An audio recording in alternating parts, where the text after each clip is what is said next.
Hi, you guys.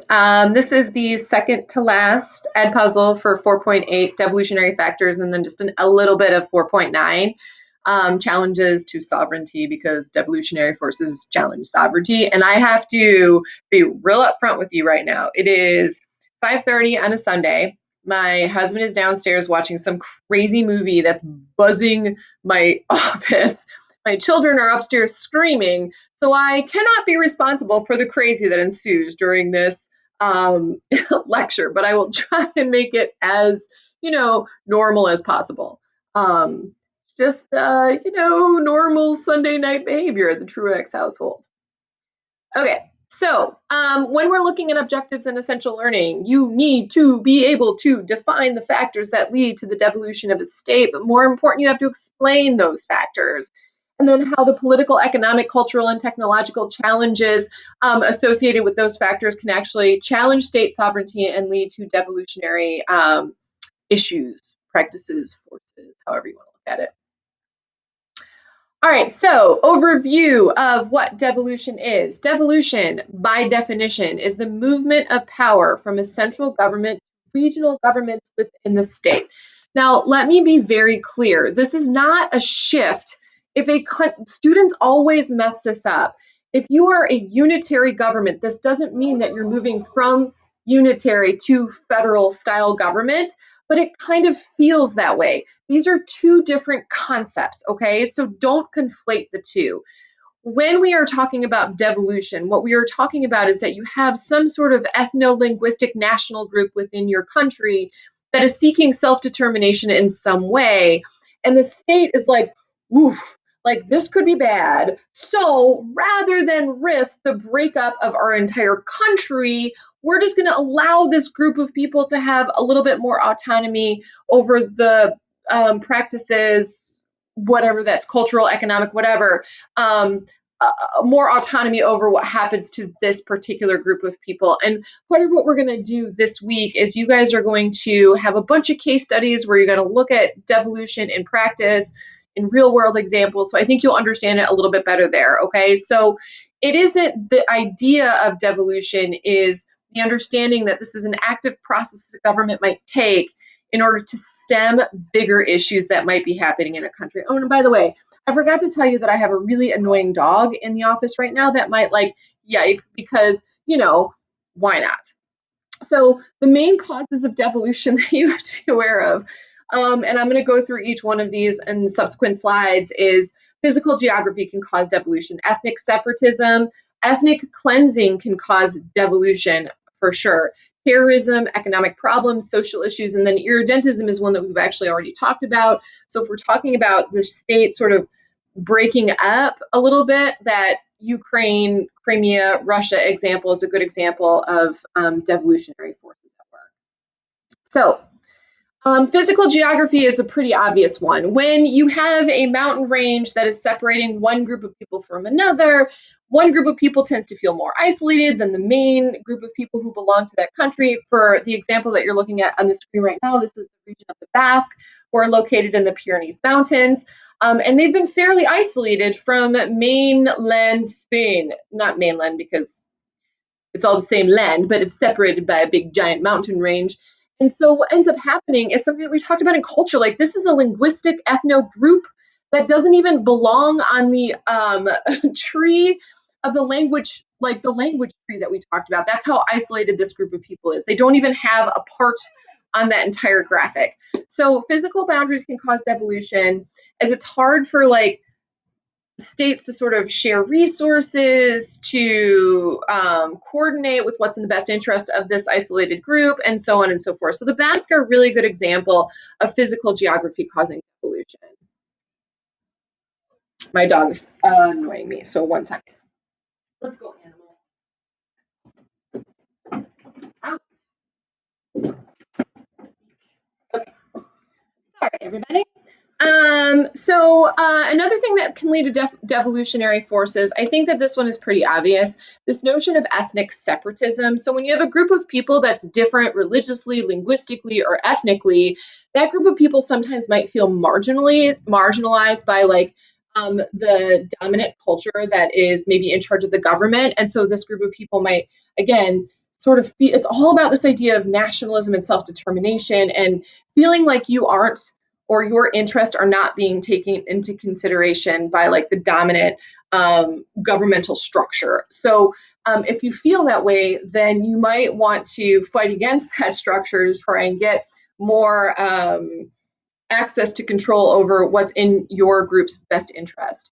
Ethnic cleansing happens when ethnic separatism kind of comes to a head. So one of the examples that you're going to learn about is about what's happening with the Rohingya Muslims, which is actually something that's happening right now, like current events. And this is happening in Myanmar. So the Rohingya Muslims are a smaller minority in Myanmar. Myanmar is mostly a Buddhist state, so the Muslims is a minority population. And like I said, you'll get into more detail when you read the case study if it's something that you're interested in. It's another giant, and you know what, you guys, like I honestly, like I feel like a horrible teacher right now because I haven't updated my knowledge post COVID. So post COVID. So I don't know how much movement is actually happening between Myanmar and the neighboring country of Bangladesh.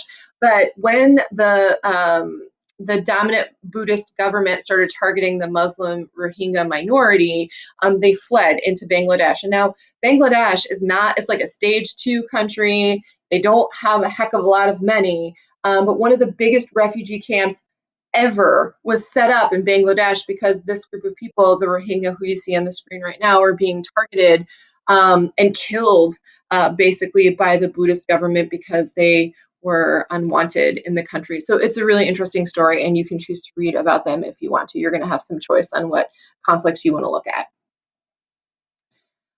Terrorism is, of course, like think about Israel and Palestine and think about other areas. Well, you know, and if we had more time, and maybe this is something I'll do as a review when we get to sort of like the review period in April before the test.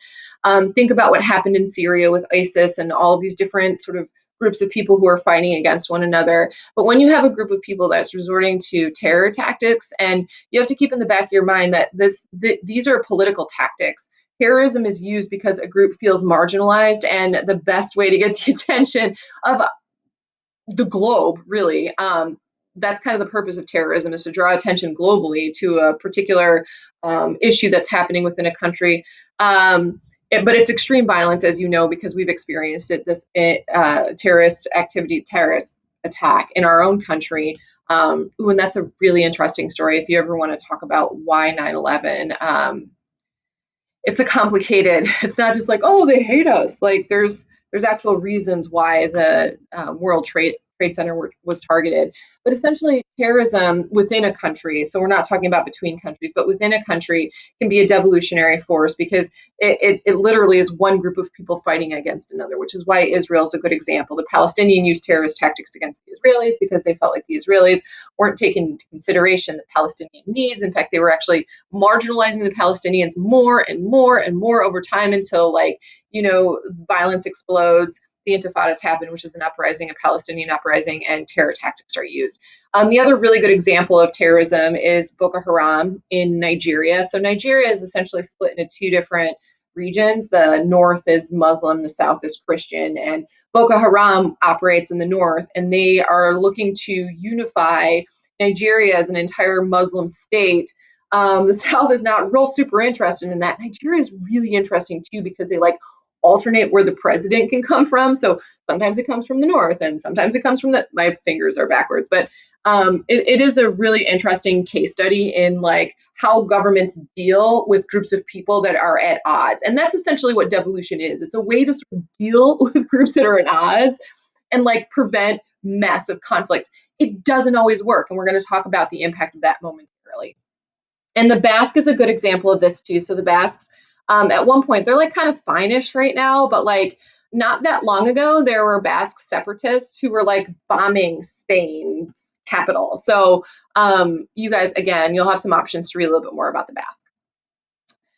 And then economic and social problems are really interesting too. So when one part, okay, so there's two ways to look at this. So when one part of the country is doing really well and the other country is doing not so well, and that one part is like kind of bearing the brunt of providing for the rest of the country, that makes that part of the country cranky. But then also, if one part of the country is doing really bad and the rest of the country is doing really well economically, then that part of the country feels marginalized. So you can look at economics from both issues. The example that I have on there, the Catalan region in Spain, is a really, really wealthy region in Spain, and they contribute a lot of money and tax dollars to the entirety of Spain. And so Catalonian people are like, we should just be our own country because this is ridiculous. Like, we can't actually keep the money here where it's being earned. We have to like let it go everywhere else, and that's just kind of not fair. So Catalonia is, you'll read about Catalonia and the Basque because that's like one of the examples. So again, that can lead to irritations within a state, devolutionary force. And then when we get to like, okay, so all of those forces that I just talked about, all of it is like this simmering kind of like angsty conflict between people. So there's political impacts that result from devolutionary pressures, right? So there's a couple different things that could happen as a result of those pressures. So governments can actually, I think the first two are governments actually, if I can get this, are governments who are actually making like, okay, we're going to do these things, and then hopefully we'll prevent conflict or the last bit. Well, so governments can create autonomous or semi-autonomous regions.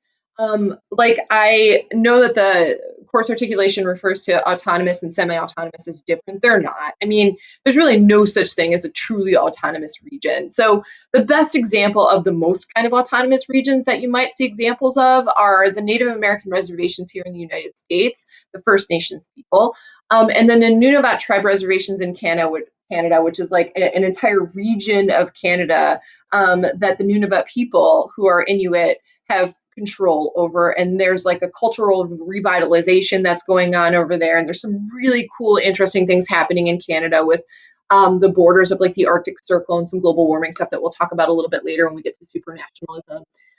Or so that's one thing a government can do. Or a government can create these subnational political territorial units. And what these are is that, you know, where autonomous regions, they have like laws and all kinds, like they're more autonomous.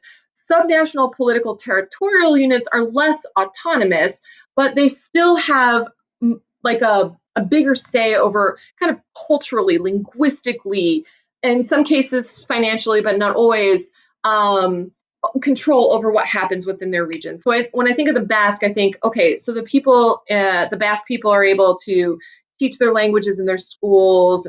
Their cultural revitalization was a huge, important sort of like sacrifice of the Spanish government. It's like, oh, okay, fine, you can practice your culture. Because prior to that, and I think that this is important to recognize as well in terms of impacts of devolution, the Spanish government was not really so amenable to that. And so, and I think we've talked about this, or maybe we have talked about this, but not in this context.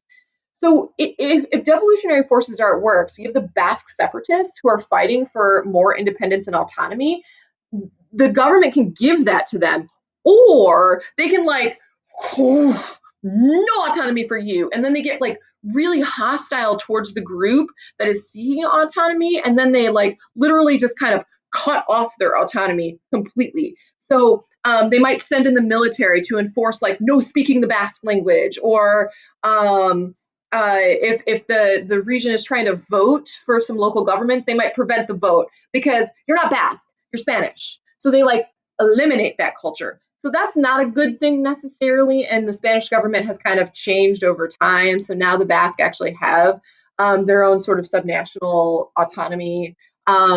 Belgium, we've already talked about, where there's the Flemish in the north, the Wallons in the south. Quebec is a good example. And Nigeria, I already mentioned, right? So like the country's kind of split in half.